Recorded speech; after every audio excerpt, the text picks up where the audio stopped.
আজ আমি দু রকমের ফল দিয়ে চাটনি করব। তার সাথে একটা লেবু দিচ্ছি। লেবুটা ছাড়িয়ে নিলাম। শুকনো লঙ্কা, মৌরি আর একটু জোয়ান দিচ্ছি। এটা কড়া ভাজবো না। পাম দিয়ে দিলাম। এটা কিছুক্ষণ হবে, তারপরে লেবুটা দেব।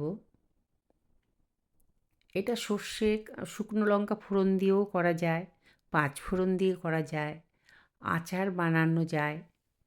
২-৩ রকমের ফল দিয়ে আচার আমি এর আগেও বানিয়েছিলাম। মশলাটা একটু আলাদা পড়েছে। আলাদা বলতে মৌরির সাথে জিরে, পাঁচফোড়ন এইসবগুলো ভেজে গুঁড়িয়ে দিয়েছিলাম। আর সামান্য একটু হলুদ দিলাম, না দিলেও হয়।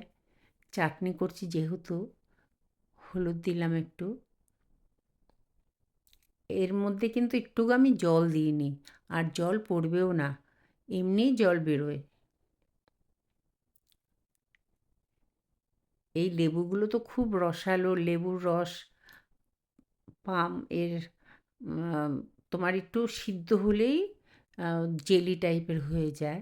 আর আমি গুড় দিলাম, খুব বেশি মিষ্টি দিলাম না, যেহেতু ওগুলো একটু মিষ্টি। আমার টক আছে হালকা, লেবুটা টক, যার জন্য মিষ্টিটা দিতে হয়েছে।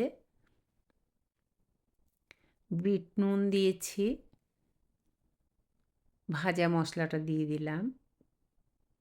খুব টেস্টি খেতে হয়, এটাও খুব ভালো খেতে হয়। আজকাল অনেকেই তেল খেতে চায় না, এইভাবেও করে খেয়ে দেখবেন বন্ধুরা, খুব ভালো লাগবে। বোঝাই যাবে না যে তেল ছাড়া হয়েছে।